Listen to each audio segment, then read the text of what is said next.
আস্তে আস্তে আস্তে।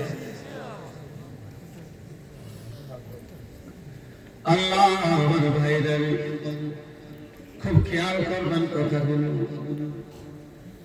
দুনিয়াতে বাইতুল্লাহ শরীফ একটা, যদি বলেন কয়টা, সেটা হলো মক্কা শরীফ।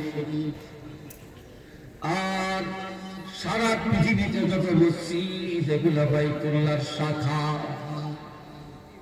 ঠিক কিনা? বাইতুল্লাহর শাখা। অনুরূপভাবে লৌহে মাহফুজের একটা।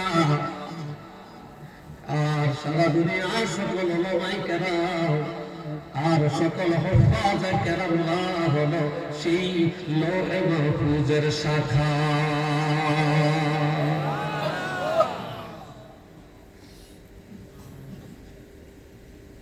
এই জন্য আমার আল্লাহ বলেন, ইন্নাহু লাকুরআনুন কারীম, এটা সম্মানী কিতাব, এটা ইজ্জতওয়ালা কিতাব। আসমানি সকল কিতাবের মধ্যে কোরআন হলো সর্বশ্রেষ্ঠ কিতাব এবং সবচাইতে দামি কিতাব। শুধু কোরআন ইজ্জতওয়ালা না, যেই কোরআনে মানুষের ইজ্জত বাড়ায়, যেই কোরআনের ইলম ব্যক্তির দাম বাড়ায়, বাপের দাম বাড়ায়, মায়ের দাম বাড়ায়, সমাজের দাম বাড়ায়, রাষ্ট্রের দাম বাড়ায়, যেই কোরআনের ইলম কবরওয়ালাদের ইজ্জত আমার আল্লাহ বাড়ায়। রাগ করবেন না, দেখবেন একটা মেসাল দিতে চাই। মনে করেন আপনাদের এই নতুন হাবলা বাজার বাংলাদেশের পরিচিত মুখ একজন বড় মন্ত্রী এখানে আসছেন। হাজার হাজার নেতা আসবে, অসংখ্য নারী পুরুষ আসবে, অসংখ্য গাড়ি ঘোড়া রাস্তা ভরে যাবে। কিন্তু আমার ভাইরা এমন কথা বলার সাহস কারো নাই যে একজন মন্ত্রী আসার কারণে হাবলা বাজার এলাকার কবরের আযাব মাফ হয়ে গেছে। কিন্তু আমার নবী বলেছেন, ইন্নাল আলিমা আও মুতাআল্লিমা, নিশ্চয়ই একজন আলেম ইযা মাররা আলা ক্বরিয়াতিন, কোন গ্রামে দিয়া, কোন শহরে দিয়া যদি একজন আলেম অথবা একজন তালিবুল ইলম যদি হেঁটে যায়, ওই এলাকার কবরের আযাব আমার আল্লাহ 40 দিনের জন্য উঠাইয়া নিয়ে যায়।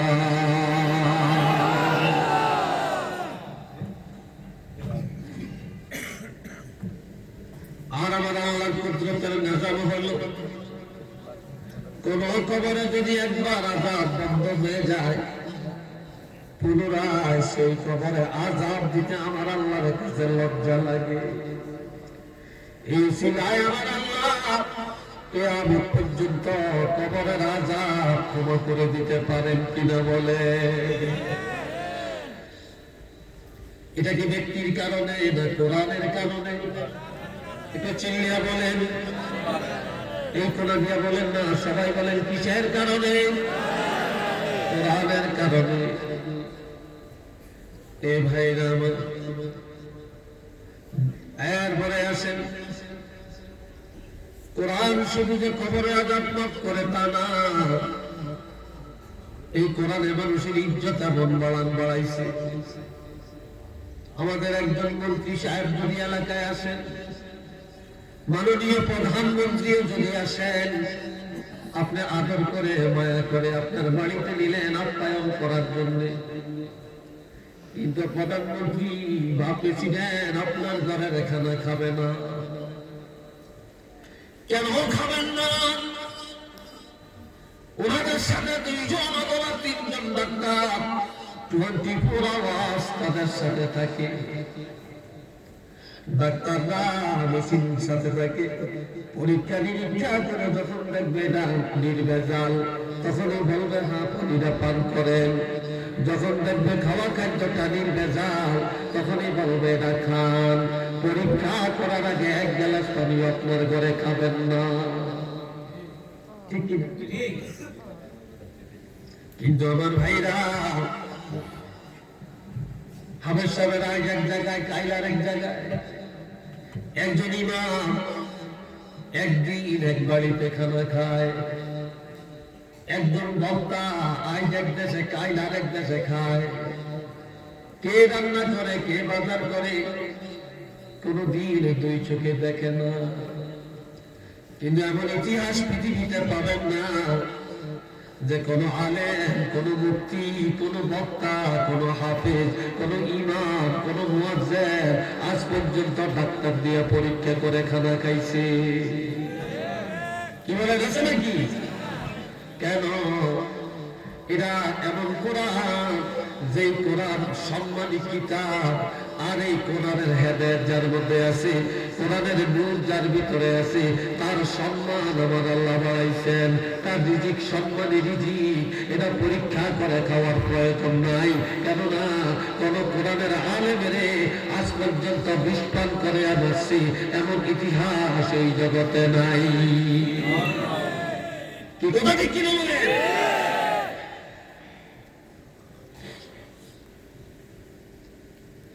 আমার $1 লাখ টাকা রুজি করে মাসে 3 লাখ, 5 লাখ, 10 লাখ টাকা রুজি করে। কয়েকটা বাড়ির মালিক, কোটিপতি, তারপরে দেখেন সে সুদের মধ্যে নিমজ্জিত হয়ে আছে। ব্যাংকের মধ্যে লোন আছে, লাখ লাখ টাকা সে সুদের করে নিল। কিন্তু একজন কোরআনের হাফেজ, একজন আলেম, একজন ইমাম, একজন মুয়াজ্জিন 5,000 টাকা বেতন পায়, 2,000 টাকা বেতন পায়। তারপরে তালাশ করে দেখেন একজন কোরআনের আলেম সুদ খায় না। কথা ঠিক কিনা বলেন? বর্গটা কে দিছে? এই সম্মানটা কে দিছে? কেন দিছেন?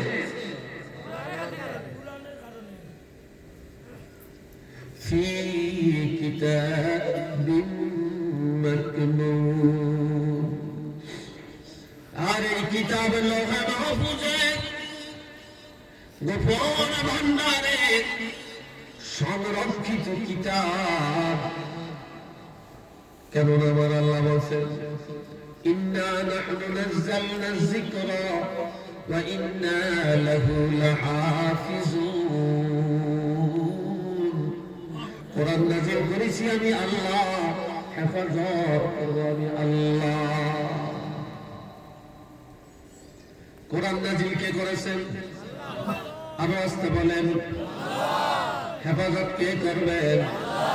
শুধু কোরআনের হেফাজত আমার আল্লাহ করবে না, এই কোরআনের হেদায়েত যারা অর্জন করে, কোরআনের আমল যারা করে, কোরআন সুন্নাহ মোতাবেক যারা চলে, তাদের হেফাজতের মালিক হলেন আমার আল্লাহ।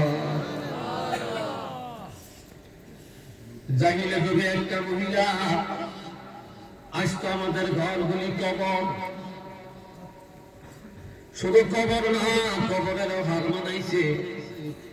আমার নবী বলেছেন, قال رسول الله صلى الله عليه وسلم لا تجعلوا بيوتكم مقابر। ও দুনিয়ার ইমানদার মুসলমানেরা, তোমাদের ঘরগুলা গোরস্থান বানাইও না, তোমাদের ঘরকে গোরস্থান বানাইও না। এই কথার অর্থ, গোরস্থানে নামাজ নাই, গোরস্থানে তেলাওয়াত নাই, গোরস্থানে জিকির নাই, যেই ঘরে ইবাদত নাই, কোরআন নাই, সেই ঘরটাও কবর। কবরও ইবাদত নাই, ঘরেও নাই, এটা কবরের মতো। এই জন্য নবী বলেছেন, ঘরের কবর বানাইও না, তোমাদের ঘর কোরআন তেলাওয়াতের কারখানা বানাও, তোমাদের ঘর নামাজের ইবাদতখানা বানাও, তোমাদের ঘর সুন্নতের আমলের কারখানা বানাও, তোমাদের ঘর কবর বানাইও না। ইন্নাশ শাইতানা ইয়ানফিরু মিনাল বাইতিল্লাযী তাকরাউ ফীহিল কুরআন। যে ঘরে নিয়মিত কোরআন তেলাওয়াত করা হয়, ওই ঘরের থেকে শয়তান দূর হয়ে যায়, গজব দূর হয়ে যায়, মুসিবত দূর হয়ে যায়। ওই ঘর আল্লাহর রহমত আর বরকতে পরিপূর্ণ হয়ে যায়। আরেক হাদিসে রাসূল বলেন, ইন্নাশ শাইতানা ইয়ানফিরু মিনাল বাইতিল্লাযী তাকরাউ ফীহি সূরাতুল বাকারা। একটু আল্লাহু আকবার বলেন না, আর একটু বলি আমরা বাড়াইয়া দেন। আমার নবী বলেন, আপনারা হাইটেন না, দাঁড়াবেন না, এসে বসে যাবেন, বসার জায়গা নেই,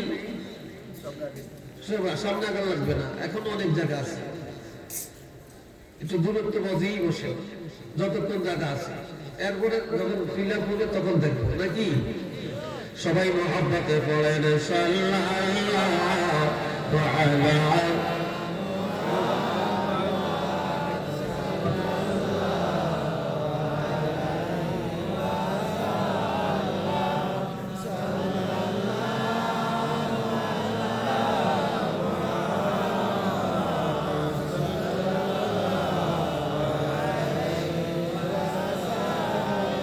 জোরে জোরে সাল্লাল্লাহু আলা মুহাম্মাদ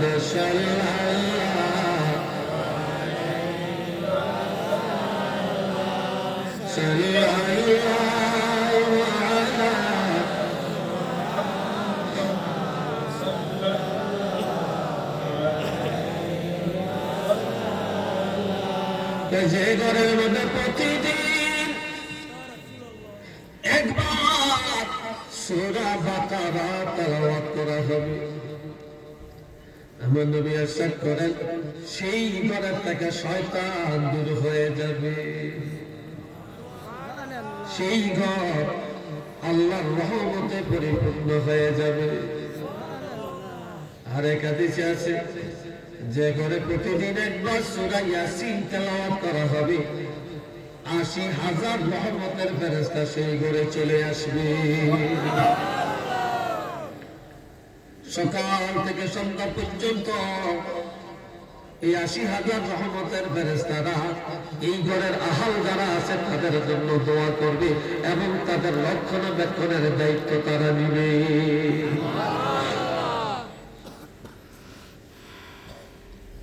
আমার ভাইরা, জাহিলি যুগে একটা মহিলা ঘরে বসে বসে কোরআন পড়ে। এই যুগের মহিলারা অনেক জানে, অনেক অনেক অনেক জানে, আগের থেকে বেশি জানে। আগের মায়েরা পঞ্চম শ্রেণীর বেশি পড়াশোনা করত না। এই যুগের মায়েরা তো নিচের সংখ্যা এসএসসি বা দাখিল, এর উপরে ইন্টার, ডিগ্রি, অনার্স, মাস্টার্স, এরপরে পিএইচডি, এমফিল তো করে। কিন্তু এই যুগের মহিলারা শিক্ষিতা বেশি, জানে বেশি, কিন্তু কাজে নাই। নামাজের বেলায় উদাসীন, কোরআন তেলাওয়াত তো মোটেই নাই। কথা ঠিক কিনা বলেন? যেই যুগের মায়েরা লেখাপড়া কম জানতো, মুক্তবে লেখাপড়া করে তারা কোরআন ঠিক মতো পড়ছে। ঘরে বসে বসে সকালবেলায় কোরআন পড়া ছাড়া কাজে যাইতো না, রাত্রে ঘুম আসতো না, ঘরে বসে বসে কোরআন তেলাওয়াত করত। যার কারণে সেই সরল মনের মহিলাদের গর্বের সন্তানগুলা সেই যুগে বড় বড় আলেম, বড় বড় ওলি আল্লাহ তৈরি হয়েছে। কিন্তু এই যুগের মহিলারা শিক্ষিতা বেশি, জ্ঞানী বেশি, রূপসী বেশি, কিন্তু তাদের মধ্যে সেই দ্বীন ইসলাম নাই, কোরআন হাদিসের আমল নাই। যার কারণে তাদের সন্তানের উপরে এখন কোরআন হাদিসের প্রভাব পড়ে না। এই জন্য ভালো আলেম, ভালো ওলি আল্লাহ এই যুগে পাওয়া যায় না।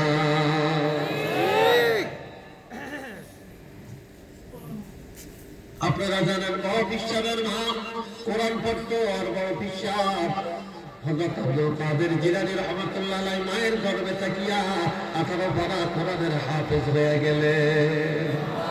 এটা মনে রাখুন।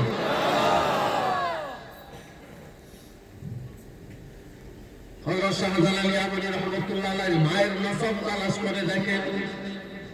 আল্লামা সাহেব কেবল আব্দুল লতিফ সাহেব রাহমাতুল্লাহ আলাইহি আব্বা আম্মার পরিচিতি তালাশ করে দেখেন।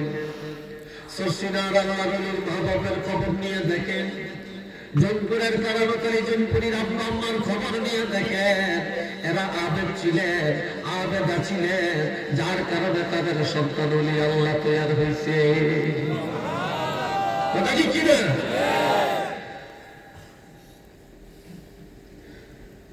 জাহিলি যুগে একটা মহিলা আবেদ, ঘরে বসে বসে নামাজ পড়ে, কোরআন পড়ে।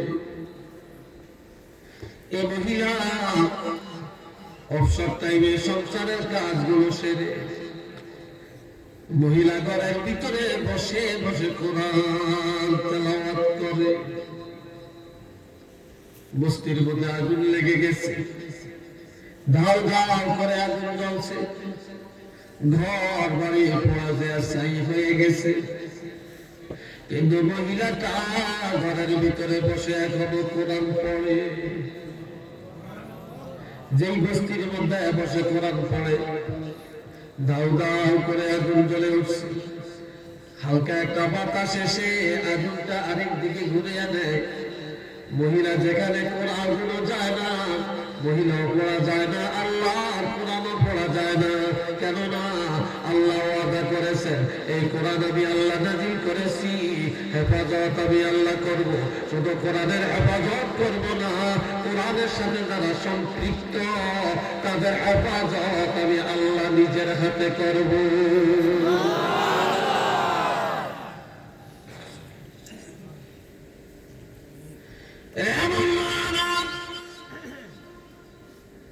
لا يمسه إلا المطهرون। আমার আল্লাহ বলেন, এটা পবিত্র কিতাব, যে কিতাবে মানুষকে পবিত্র বানায়, সমাজকে পবিত্র বানায়, দেশকে পবিত্র বানায়।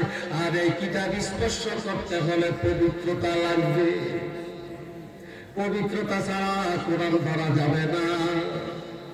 কেননা তানজিলুম মির রাব্বিল আলামিন। এটা জমিন থেকে আসে না, পাহাড়ের থেকে আসে না, সাগরে দিয়ে ভেসে আসে না। কেননা এই কোরআন স্বয়ং বিশ্ব জগতের প্রতিপালক আল্লাহর পক্ষ থেকে আল্লাহ বান্দাকে দান করেছে। আল্লাহু আকবার।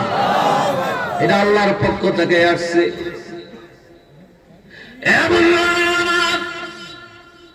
এই দুনিয়ায় বর্তমানে ভালো লোকের দুশমন বেশি না জাহেলের দুশমন বেশি?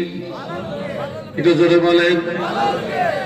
চেয়ারম্যান সাহেব যদি বেশি ভালো করে অনেকের কাছে ভালো লাগবে না, ঠিক কিনা? আপনি যদি বেশি ভালো চলেন অনেকের কাছে এটা পছন্দ লাগবে না।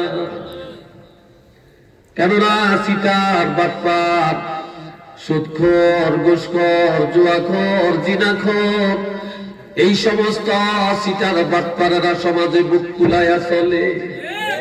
কথা ঠিক কিনা বলেন? আর দুনিয়াতে যারা নেককার, যারা ইমানদার, যারা সৎ পথে চলতে চায়, তারা বাটপারের খপ্পরের কাছে কুলাইয়া উঠে না। এই জন্য মাথা নিচু করে রাখতে হয়, হয় কিনা? যার কারণে এই দুনিয়ার কাজ করলে এখনো দেখা যায় বিশ্বের ইহুদি, নাসারা, কাফের, মুশরিকেরা এখনো মাথা উঁচা করে চলে, তাদের শক্তি বেশি। আর বিশ্বের মুসলমানেরা সেই বাটপারের কাছে দুর্বল, ঠিক কিনা বলে? ইহুদি নাসারার কাছে ইমানদাররা দুর্বল না? দুর্বল। সারা বিশ্বের মুসলমানরা এখন মাইর খায়, ঠিক নেই? কি খায়? মাইর খায়। কেন? মুসলমানের তাহাজিবাত তামাদ্দুন ভুলে গেছে, মুসলমান কোরআন থেকে দূরে সরে গেছে, মুসলমানের ইসলাম থেকে দূরে সরে গেছে, মুসলমান নবীর আদর্শ থেকে দূরে চলে গেছে। যার কারণে ইহুদি নাসারারা এই সুযোগে সদ্ব্যবহার করে যাচ্ছে। তারপরে বলতে চাই, এর মধ্যে উলামায়ে কেরামের দুশমন বেশি। সেই যুগে নবীর দুশমন বেশি ছিল, চিলিয়াগঞ্জ ছিল কিনা? নবীর দুশমন কম ছিল না বেশি ছিল? আর আলেমদের ভালো মানুষের দুশমন কিয়ামত পর্যন্ত থাকবে, এটাই নবীর সিলসিলা।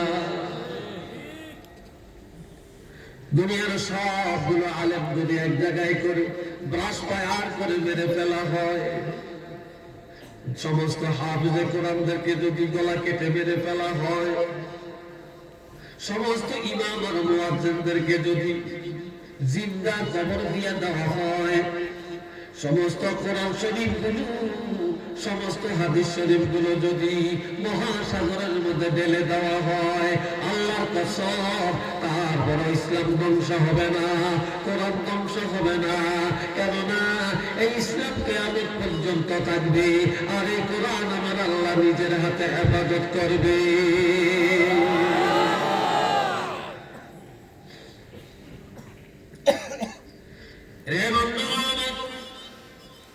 দুই জিনিসের সাথে তাদের সম্পর্ক, তাদের ইজ্জত আল্লাহ বাড়াইছে। কয় জিনিস? আর একটু আসতে বলেন। এক নম্বরে আমার নবীর আদর্শের সাথে নবীর সুন্নতের যাদের যাদের সম্পর্ক, সুন্নতের সাথে যাদের সম্পর্ক, নবীর প্রেম ভালোবাসা বা নবীর সোয়াস যারা পাইছে। দুই নম্বরে কোরআনের সোয়াস যারা পাইছে, তাদের ইজ্জত আমার আল্লাহ বাড়াইছে। মক্কা শরীফ এক রাকাত নামাজ পড়লে লক্ষ রাকাতের সওয়াব। কেন? মক্কা শরীফ আমার নবীর আগমন, মক্কার মাটির সাথে আমার নবীর সম্পর্ক। আর মক্কাতে প্রথম আল্লাহ কোরআন অবতীর্ণ করেন, এই দুই নূরের মিলন মক্কার জমিনে ঘটছে, যার কারণে বাইতুল্লাহর চতুর্দিকে, কোন দিকে 3 কিলো, কোন দিকে 3.5 কিলো, কোন দিকে 4 কিলো, এতটুকু জায়গাকে আমার আল্লাহ বলছেন বালাদিল আমিন, এটা নিরাপদ স্থান। আর এতটুকুর মধ্যে যদি কেউ নামাজ পড়ে, প্রতি রাকাতে প্রত্যেকটা নেক আমল লক্ষাধিক বেশি সওয়াব হবে। এটা ভালো লাগে না? আলহামদুলিল্লাহ। মদিনা শরীফ এক রাকাত নামাজ পড়লে 50,000 গুণ বেশি সওয়াব। আমার নবী হিজরত করে মদিনায় গেলেন। মদিনায় যাওয়ার পর আমার আল্লাহ কোরআন অবতীর্ণ করে। কোরআন শরীফে 2 ধরনের সূরা, মক্কি সূরা আর মাদানী সূরা। যেটা মদিনায় নাযিল হয়েছে মাদানী, যেটা মক্কায় অবতীর্ণ হয়েছে এটার নাম মাক্কি। ঠিক কি না? তাহলে মদিনায় কোরআন নাযিল হলো, মদিনায় আমার নবীর রওজা শরীফ, যার কারণে আল্লাহ মদিনার ইজ্জত বাড়ায়া দেয়। প্রতি নেক আমল 50,000 গুণ বেশি সওয়াব। মক্কাতে একটা পাহাড় আছে, কি আছে? চিনে বলেন না? যে পাহাড়টার নাম ছিল গারে হেরা। ইতিহাসের মধ্যে আপনারা পড়েছেন গারে হেরা, পড়ছেননি? এই পাহাড়টা হলো পাথরে।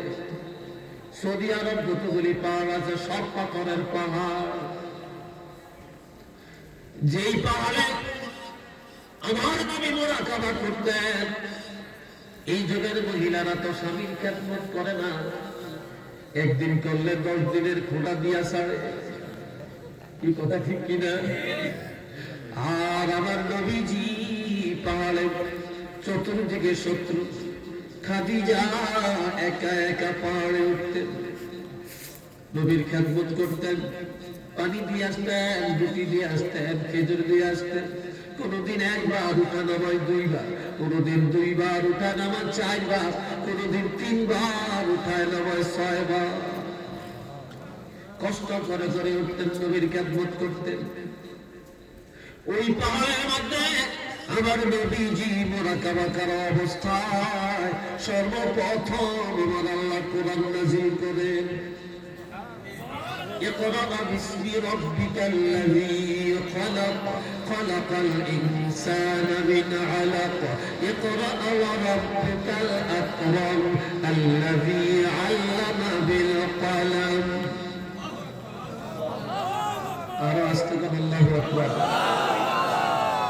এগুলো কিন্তু আপনাদের নির্দেশ দিতে হয় বন্ধুরা এই আয়াতগুলো নাজিল হলো আমার নবী নবতি এটা জোরে বলেন আর একটু জোরে বলেন কোরআন এটাও একটা ঠিক কিনা কোরআন শরীফ কোথাও নাই আছে কোরআনুল কারীম কোরআন মাজিদ বয়ান হিকমা নূর হুদা তানজিল কিতাব এরকম ভাবে কোরআনের নাম আছে আমার ভাইরা তাহলে কোরআনের একটা নাম হলো নূর কথা ঠিক কিনা তাহলে কোরআন একটু আমার নবী অনেক নূর এই দুই নূরের মিলন ঘটেছে পাহাড়ের মধ্যে যার কারণে আমার নবী বলেছেন এই পাহাড় আর গা দেখানো নয় এখন থেকে পাহাড়ের নাম দিয়া দিলেন জাবালে নূর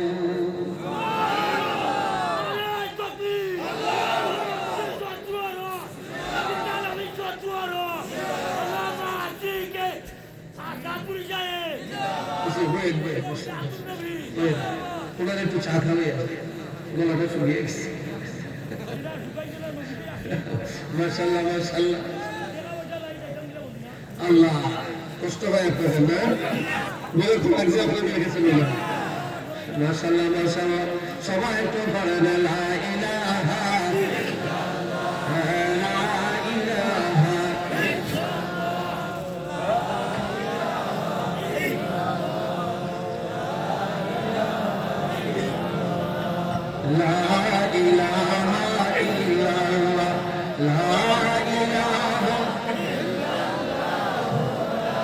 سبحان الله والحمد لله ولا إله إلا الله سبحان الله والحمد لله ولا إله إلا الله لا إله إلا الله محمد رسول الله صلى الله عليه وسلم তাহলে পাহাড়ের দাম বেড়ে গেল কিনা বলেন কিয়ামত পর্যন্ত ওই জায়গাটা দোয়া কবুলের জন্য খাস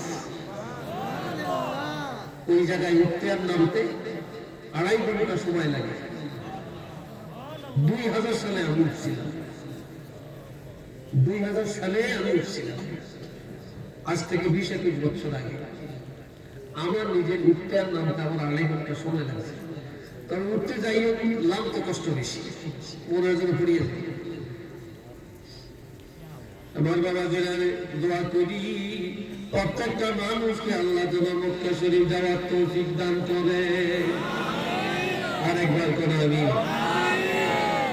এই বাবা জেলা আমার এরপরে আসেন আমরা সবাই কবরে যাব তবে আল্লাহর কাছে সবসময় দোয়া করে আল্লাহ যেন বৃহস্পতিবার রাত্রে মরণটা দেয় আমি আল্লাহ যেন রমজানে মৃত্যু দেয় আল্লাহ যেন লাইলাতুল কদরে মৃত্যু দেয় কেননা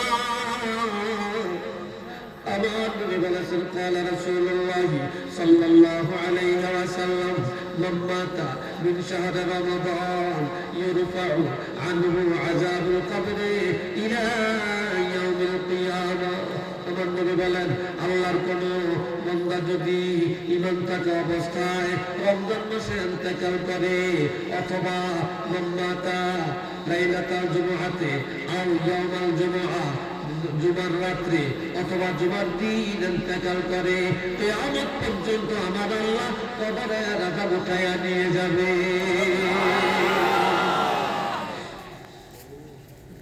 এত ইজ্জত কেন বৃহস্পতিবার রাত্রের ইজ্জত কেন আর রমজান মাসের ইজ্জত কেন এই রমজান মাসে আল্লাহ কোরআন নাযিল করেছেন এটা মারহাবা কোন কথা ঠিক না রমজানের সাথে কোরআন নাযিলের কি আছে সম্পর্ক আছে শাহরু রমাদান আল্লাযী উনজিলা ফীহিল কুরআন।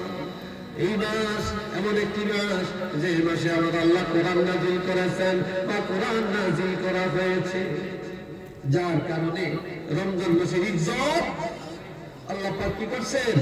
বাড়িয়ে দিয়েছেন। একটু আলহামদুলিল্লাহ বলেন না। বন্ধুরা আমার লাইলাতুল কদরে একটা রাত জাগে ইবাদত করলে 83 বছর 4 মাসের চাইতে আরো বেশি মর্যাদা পাওয়া যাবে। মারহাবা, ঠিক না? এই লাইলাতুল কদর আর কোন নবীর আল্লাহ দিছেনি? কোন উম্মতেরা পাইছেনি? কি কোন পাইছে? জোরে বলেন পাইছে? পায় না। কিন্তু আল্লাহ আমাদেরকে দান করলেন। আল্লাহ কি করছেন? আমাদেরকে দান করছেন। আমাদের হায়াত কমাইছে, কিন্তু আল্লাহ একটা রাত্রি দিয়া আমাদের ইবাদত কোটি কোটি গুণে বাড়িয়ে দিয়েছে।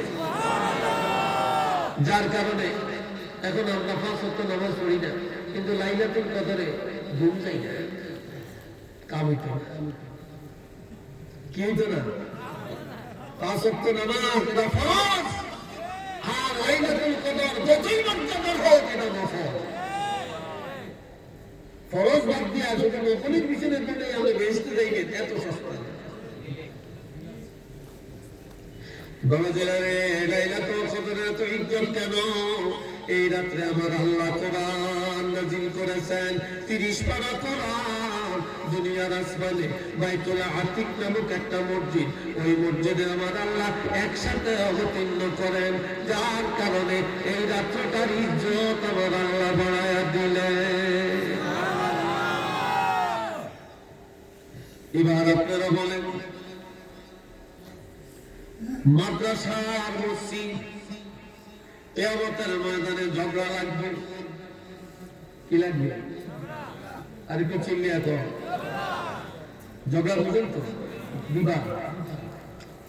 মসজিদ বলবে আমি আগে জান্নাতে যাব, মাদ্রাসা বলবে আমি আগে জান্নাতে যাব। মাদ্রাসা মসজিদকে বলবে, মসজিদ কি কারণে তুমি আগে আগে জান্নাতে যাবে? মসজিদ বলবে আমি আল্লাহর ঘর, আমার মধ্যে ইবাদত করা বান্দা আবেদন, এই জন্য আমি অগ্রাধিকার রাখি, আমি আগে জান্নাতে যাব। মাদ্রাসা বলবে মসজিদ তোমার এই যুক্তিটা ঠিক না। বলে কেন? আমি মাদ্রাসা যদি কোরআনের তালিম না দিতাম, আমি যদি ফরজ ওয়াজিব সুন্নাত শিক্ষা না দিতাম, আরকান হাকাম শিক্ষা না দিতাম, রুকু সিজদা শিক্ষা না দিতাম, তাহলে তোমার মধ্যে যে বোকার মতো দাঁড়িয়ে থাকা লাগবে। আমি মাদ্রাসা ইলম শিক্ষা দিয়া, ইবাদত শিক্ষা দিয়া তোমার মধ্যে পাঠাইছি, কাজে আমি মাদ্রাসা অগ্রাধিকার ভিত্তিতে আগে জান্নাতে যাব। মসজিদ বলবে না, আল্লাহ হলেন খালেক, রাসূল হলেন মাখলুক। আল্লাহর ঘর মসজিদ, মাখলুক নবীর ঘর হলো মাদ্রাসা। কাজে আল্লাহর ঘর মসজিদ আল্লাহ আগে জান্নাতে দিবেন, তারপরে নবীর ঘর জান্নাতে যাবে। মাদ্রাসা বলবে মসজিদের একটা খবর তো তোমার জানা আছে বলে কি? আল্লাহ ওয়াদা করেছেন কিয়ামতের ময়দানে সবাইকে বেজার করলে আল্লাহর হাবিবের আল্লাহ বেজার করবে না। আল্লাহর ঘর আগে জান্নাতে গেলে, কোরআনের ঘর পরে জান্নাতে গেলে নবী বেজার হবে। এই জন্য আল্লাহর ঘর মসজিদ, কোরআনের ঘর মাদ্রাসা।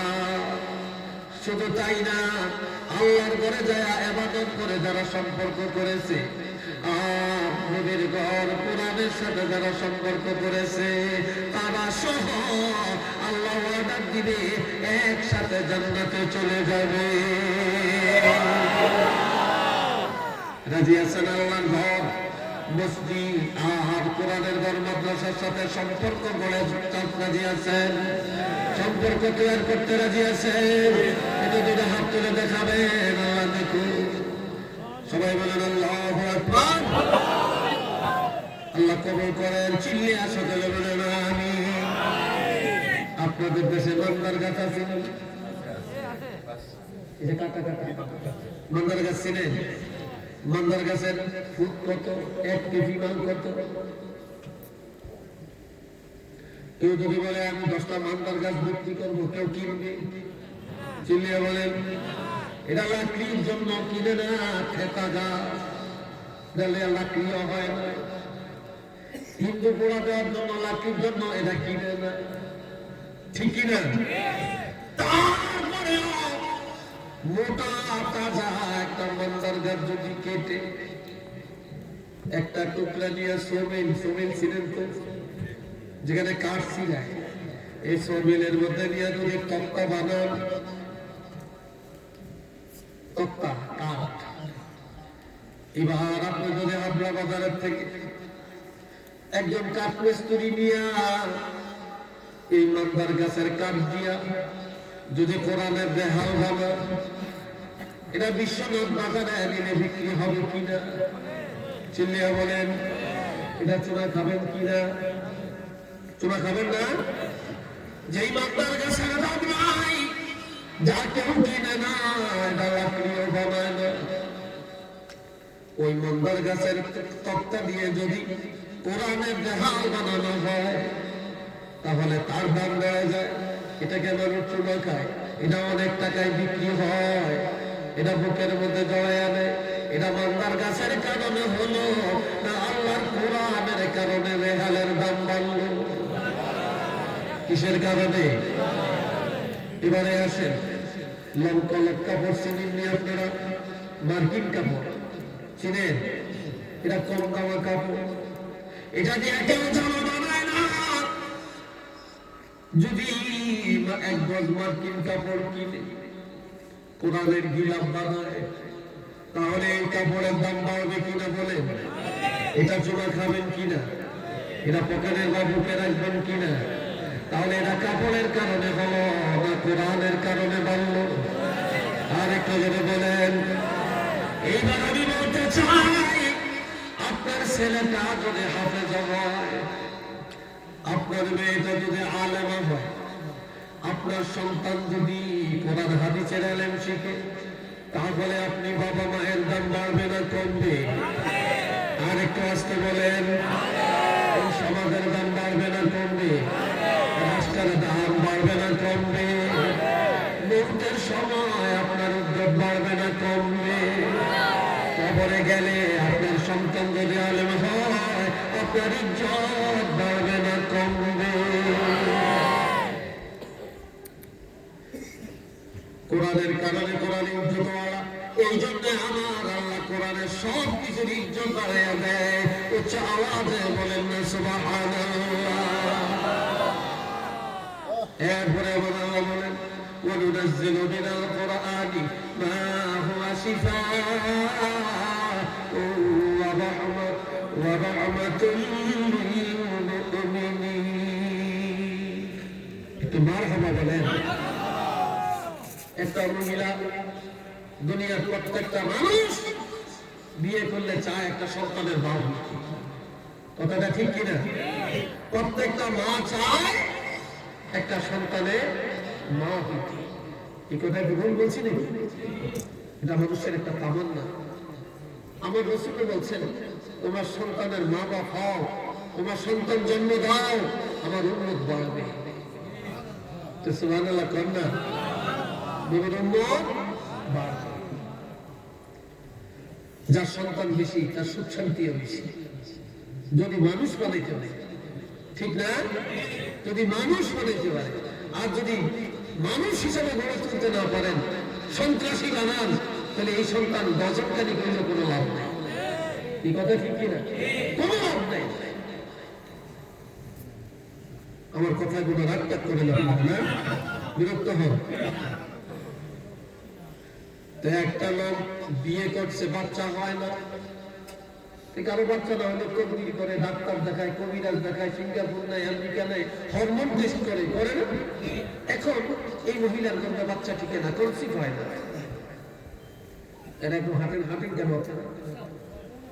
2-3 জন একসাথে হাঁটেন, এটা খুব খারাপ। বন্ধুরা আমার খেয়াল করে, এবার স্বামী সিদ্ধান্ত নেয় তার বিবিকে তালাক দিয়ে আর একটা মহিলা বিয়ে করবে। কিসের জন্য? একটা বাচ্চার জন্য। মহিলা টের পায়, সোজাসুজি আল্লাহর হাবিবের দরবারে চলে গেলেন। কোন জায়গায়?